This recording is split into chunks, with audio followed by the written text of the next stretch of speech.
Hello friends, इस lecture में हम प्रतिशतता अथवा परसेंटेज टॉपिक पर डिस्कशन करेंगे। तो डिस्कशन स्टार्ट करने से पहले हम आपको बता दें, अपने स्टूडेंट्स के बेनिफिट के लिए हमने एक वेबसाइट बनाया है जो कि है education-adda.com। इस वेबसाइट की लिंक आपको डिस्क्रिप्शन बॉक्स में भी मिल जाएगी। तो क्या क्या चीजें आपको अवेलेबल है इस वेबसाइट पर, देखिए प्रीवियस ईयर क्वेश्चंस पेपर, अलग अलग कॉम्पिटिटिव एग्जाम्स के कुछ important notes, topic wise math के लेक्चर्स अवेलेबल हैं और टेस्ट सीरीज भी अवेलेबल होगा। तो आप सारे फ्री मटेरियल का लाभ उठाएं। और इसके लिए आपको क्या करना है, education-adda.com विजिट करना है। उसके बाद मेन्यू ऑप्शन जाना है। मेन्यू ऑप्शन में आपको कंपटीशन अड्डा सेलेक्ट करना है, वहीं सारे मटेरियल्स आपको अवेलेबल हैं। ठीक है, चलिए तो डिस्कशन स्टार्ट करते हैं। तो देखिए डिस्कस क्या करेंगे हम इसमें चर्चा, तो बेसिक से स्टार्ट करेंगे और कुछ इंपॉर्टेंट ट्रिक्स भी देखेंगे। और परसेंटेज की अगर बात करें तो ये काफी इंपॉर्टेंट टॉपिक है, क्योंकि अगर आप परसेंटेज अच्छे से समझ लेते हैं तो देखिए आपको बहुत सारे टॉपिक इजीली आप कर सकेंगे। जैसे कि आप प्रॉफिट एंड लॉस, लाभ तथा हानि, ठीक है। उसके बाद पार्टनरशिप का प्रॉब्लम आप इजीली कर पाएंगे साझा, ठीक है। और फिर चक्रवृद्धि ब्याज हो गया, कंपाउंड इंटरेस्ट या सिंपल इंटरेस्ट भी कर सकते हैं। और बाकी ट्रू डिस्काउंट हो गया, बैंकर्स डिस्काउंट हो गया, ये सारे टॉपिक आप इजीली कवर कर पाएंगे। तो काफी इंपॉर्टेंट टॉपिक है। चलिए तो स्टार्ट करते हैं, समझने की कोशिश करते हैं कि क्या है ये। देखिए प्रतिशत का मतलब क्या है, ठीक है। प्रतिशत का मतलब होता है कि 100 में से कितना भाग, ठीक है, 100 में से कितना भाग, उसी को हम प्रतिशत बोलते हैं। तो मान लीजिए वह एक भिन्न है जिसका हर 100 होगा, ठीक है। तभी हम बोल सकते हैं कि 100 में कितना भाग होगा। अगर x परसेंटेज लिखते हैं, मान लीजिए x प्रतिशत का अर्थ, तो इसमें क्या होगा, मान लीजिए किसी चीज या किसी वस्तु को हम 100 बराबर भाग में अगर बांट लेते हैं तो उसका x भाग ही x प्रतिशत हो जाएगा, ठीक है। तो उसका x भाग जो है x प्रतिशत हो जाएगा। तो कैसे इसको डिनोट करेंगे, देखिए तो a बटा b इक्वल टू, मान लीजिए b में से a भाग, तो ये कितना प्रतिशत होगा, क्योंकि हमें 100 में दिखाना है। तो a बटा b गुना 100, ऐसे हम भिन्न को जो है प्रतिशत में करते हैं, मतलब डिस्क्राइब करते हैं, ठीक है। उसी तरह मान लीजिए कि हमें दिखना है 5/8, तो ये कितना प्रतिशत होगा, तो कैसे करेंगे, तो देखिए इसको क्या करते हैं, हम 100 से गुना कर देते हैं। इसको अगर प्रतिशत में बदलना है तो 5/8 गुना 100 इतना परसेंटेज हो जाता है। फ्रैक्शन में हमारा 5/8 ही रहेगा, ठीक है। और 100 से गुना करते हैं, तो आप सोचेंगे कि ये जैसे ही फ्रैक्शन में करते हैं तो परसेंटेज कहाँ चला जाता है। तो परसेंटेज का मतलब होता है आउट ऑफ 100, मतलब 100 में से कितना भाग, तो 1/100 गुना 100। देखिए परसेंटेज को हम 1/100 लिख दें, ये 100 कैंसिल हो जाता है, इसीलिए हम 5/8 ही सिर्फ लिखेंगे। अगर मान लीजिए हमें दिखाना है 0.4, ठीक है, 0.4, ये कितना प्रतिशत होगा, तो पहले हम क्या करेंगे, इसे भिन्न के रूप में लिख सकते हैं 4/10। अब हमें प्रतिशत में बदलना है, तो कितना प्रतिशत हो जाएगा ये, तो 4/100, सॉरी ये 10 होगा, भिन्न में आपका 10 हो जाएगा, ठीक है। 4/10 एक ही दशमलव है, तो 4/10 गुना 100, क्योंकि प्रतिशत जब हमें ज्ञात करना है तो 100 में से, ठीक है। तो ये कितना हो जाएगा, 40%, ठीक है। प्रतिशत मतलब आपका क्या होता है, एक सैकड़ा में कितना, ठीक है, एक 100 में कितना, या पर 100, आप इंग्लिश में बोलिएगा पर 100 कितना पार्ट, तो वही है। चलिए अब आगे बढ़ते हैं। देखिए मान लीजिए दो संख्या को हमें तुलना करना है और हमें पता है कि a का मान जो है b से r प्रतिशत ज्यादा है या अधिक है, तो b हमारा क्या हो जाएगा, a से छोटा हो जाएगा, लेकिन कितना छोटा होगा, तो प्रतिशत में हम कैसे बता सकते हैं, देखिए b का मान जो है a से कितना कम होगा, तो r बटा 100 जोड़ r गुना 100%, ठीक है। तो ये शॉर्ट ट्रिक है, आप याद भी रख सकते हैं इसे। चलिए अगला देखिए, मान लीजिए a का मान जो है b से छोटा है, r प्रतिशत अगर a b से कम है, तो b तो आपका a से बड़ा होगा, लेकिन कितना बड़ा होगा, तो उसे निकालने का ये देखिए ट्रिक है, r/100 माइनस r गुना 100%, ठीक है। चलिए अब मान लीजिए किसी वस्तु का भाव जो है बढ़ते घटते रहता है, तो किसी वस्तु के भाव में अगर R% की वृद्धि हो जाती है और हमें उस वस्तु पर जितना खर्च हो रहा है उतना ही करना है, न बढ़ने देना है न घटने देना है। तो अगर वस्तु का भाव R% वृद्धि हो रहा है तो उसका क्या होगा, खपत हमें कम करना पड़ेगा। तो कितनी कमी लानी पड़ेगी, तो वस्तु की खपत में जो कमी लानी पड़ेगी वो हो जाएगी R/100 जोड़ R गुना 100%। ठीक है। और मान लीजिए कभी कम हो गया, वस्तु का भाव अगर R% कम हो जाता है तो खपत हम बढ़ा सकते हैं। ठीक है। अगर मान लीजिए वस्तु पर खर्च उतना ही रखना है कि न हमें बढ़ने देना है न घटने देना है, तो उसके लिए क्या करेंगे, तो वस्तु का खपत हमारा बढ़ सकता है, हम आराम से बढ़ा सकते हैं क्योंकि वो सस्ता हो गया है। तो कितना बढ़ा सकते हैं, देखिए वस्तु की खपत में जो वृद्धि हो जाएगी तो R/100 घटाव R गुना 100%। ठीक है। तो ये सब आप याद रख सकते हैं, काफी इजी हो जाएगा आपको प्रॉब्लम सॉल्व करना। अब देखिए जनसंख्या अगर हमें ज्ञात करनी है, तो मान लीजिए किसी शहर की जनसंख्या दी हुई है P और हर वर्ष वो R% से बढ़ रही है। ठीक है। और हमें मान लीजिए n वर्षों के बाद कितना हो जाएगा जनसंख्या, वो ज्ञात करनी है। तो n वर्षों के बाद हो जाता है P गुना 1 जोड़ R/100 और पूरे का घातांक जो होगा n हो जाएगा। ठीक है।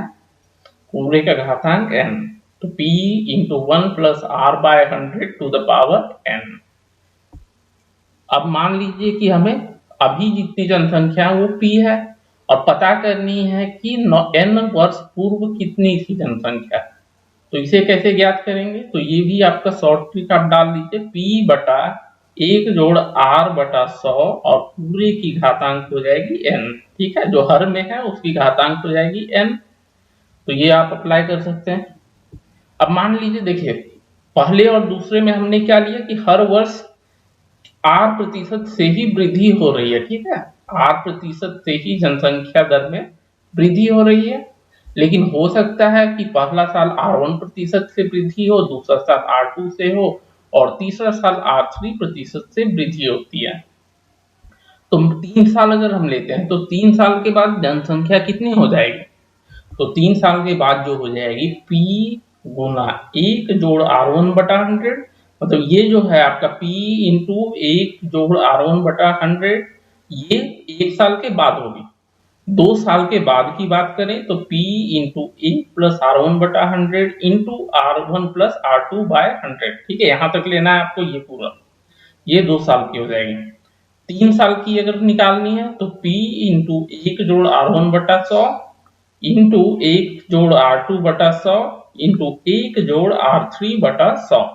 मान लीजिए चौथे वर्ष जो है R3 के बराबर ही वृद्धि होती है, R3% से वृद्धि होती है। तो क्या करेंगे कि 4 वर्ष बाद जो जनसंख्या है तो यहाँ पावर डाल देंगे 2, घातांक जो है 1 प्लस R3/100, इसका घातांक हो जाएगा 2। ठीक है। जो रिपीट होगा, मान लीजिए कि सेकेंड ईयर और थर्ड ईयर में R2 के बराबर बढ़ता है तो यहाँ पर आप 2 लगा दीजिएगा R2 के ऊपर। ठीक है। तो वैसे ही आपको करना, काफी आसान है। चलिए ये तो हो गया। अब अगला देखते हैं। देखिए अब हम मशीनों की बात करें तो मशीन क्या होता है कि धीरे धीरे उसकी वैल्यू घटती जाती है, उसकी मूल्य जो है तो वो डिप्रेशिएट होता है, उसे हम बोलते हैं अवमूल्यन। तो अवमूल्यन कैसे हम ज्ञात करेंगे, ठीक है। मान लीजिए अवमूल्यन की दर दी हुई है R% प्रति वर्ष। ठीक है। वार्षिक दर जो है उसकी दी हुई है और अभी जो मशीन की वर्तमान मूल्य है वो P है। ठीक है। तब n वर्ष के बाद उसकी मूल्य कितनी हो जाएगी, क्योंकि यहाँ घट रही है, देखिए। ठीक है। बढ़ नहीं रही है। तो क्या हो जाएगा, P गुना 1 घटाव R/100 और उसकी घातांक हो जाएगी n। ठीक है। ये हमारा n वर्ष के बाद। अब मान लीजिए अभी तो हमारा मूल्य पता है, लेकिन हमें पता करना है कि n वर्ष पूर्व कितना होगा। ठीक है। n वर्ष पूर्व जो है मशीन का मूल्य कुछ होगा P बटा, ठीक है, 1 घटाव R/100 और पूरे की घातांक n हो जाएगी। ठीक है। चलिए तो ये कुछ इंपॉर्टेंट ट्रिक्स था जो कि आप याद रखेंगे तो क्वेश्चंस बहुत जल्दी सॉल्व हो जाएंगे।